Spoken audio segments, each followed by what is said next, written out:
മഴയൊന്നു പെയ്താൽ ഉളിക്കൽ ഗ്രാമപഞ്ചായത്തിലെ വയത്തൂർ പാലം വെള്ളത്തിനടിയിലാകും. ഉയരം കുറച്ച് നിർമ്മിച്ചതാണ് പാലം വെള്ളത്തിനടിയിലാകാൻ കാരണം. അപകടാവസ്ഥ കണക്കിലെടുത്ത് പാലത്തിന്റെ കൈവരി പുനർനിർമ്മിക്കുന്നുണ്ടെങ്കിലും പ്രശ്നത്തിന് ശാശ്വത പരിഹാരമായി പുതിയ പാലം നിർമ്മിക്കണമെന്നാണ് നാട്ടുകാരുടെ ആവശ്യം. ഉളിക്കൽ ടൗണിൽ നിന്നും മണിപ്പാറയിലേക്കുള്ള റോഡിൽ 20 വർഷം മുൻപ് നിർമ്മിച്ചതാണ് വയത്തൂർ പാലം. വയത്തൂർ ഊട്ടുത്സവത്തിന് വിവിധ ഭാഗങ്ങളിൽ നിന്നെത്തുന്നവരും ഈ പാലം ഉപയോഗിക്കാറുണ്ട്. കൈവരി തകർന്നതോടെ കാൽനടയാത്രക്കാർ ഭീതിയോടെയാണ് കടന്നുപോകുന്നത്. അപകട ഭീഷണി കാരണം താൽക്കാലിക കൈവരികൾ സ്ഥാപിക്കുകയാണിപ്പോൾ. ഇത് ശാശ്വതമല്ലെന്നും പുതിയ പാലം അനിവാര്യമെന്നും നാട്ടുകാർ പറയുന്നു.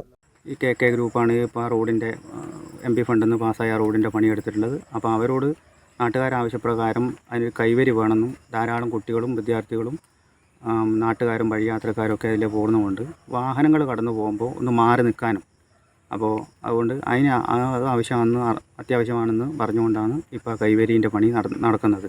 അതൊരു ശാശ്വതമായ പരിഹാരമല്ല. കഴിഞ്ഞ വർഷത്തെ മഴക്കാണ് അതിൻ്റെ മുമ്പേയുള്ള കൈവരി തകർന്നു പോയത്. ഇപ്രാവശ്യവും വലിയ വെള്ളം വരുമ്പം അത് തകർന്നു പോകും. എങ്കിൽ കൂടി ഇപ്പോൾ സ്കൂൾ തുറക്കാനാണ് വന്ന് പലയിടത്തും അപകടങ്ങളെല്ലാം നടക്കുന്ന സാഹചര്യത്തിൽ പുതിയ റോഡും കാര്യങ്ങളായാലും കൈവരി വേണമെന്ന് നാട്ടുകാർ ആവശ്യപ്രകാരമാണ് അവർ അതിൻ്റെ പണിയെടുത്തിട്ടുള്ളത്. അത് ഇനിയിപ്പോൾ റോഡും MP ഫണ്ടിൽ നിന്ന് പാസ്സായ റോഡും ഇതെല്ലാം ആയതുകൊണ്ട് പുതിയ പാലം തന്നെ അവിടെ ശരിക്കും വേണ്ടത്. ഇനി ഇങ്ങനെ മോൾ ഭാഗത്തു നിന്നേ പാലത്തിൻ്റെ അവിടെ നിന്ന് മണ്ണിട്ട് ഉയർത്തി പുതിയൊരു പാലം നല്ല ഉയരത്തിൽ ഒരു പുതിയൊരു പാലമാണ് അങ്ങോട്ടേക്ക് വേണ്ടത്.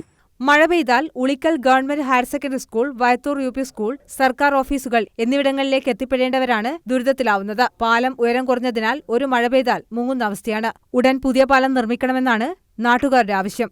News bureau, Irikkur.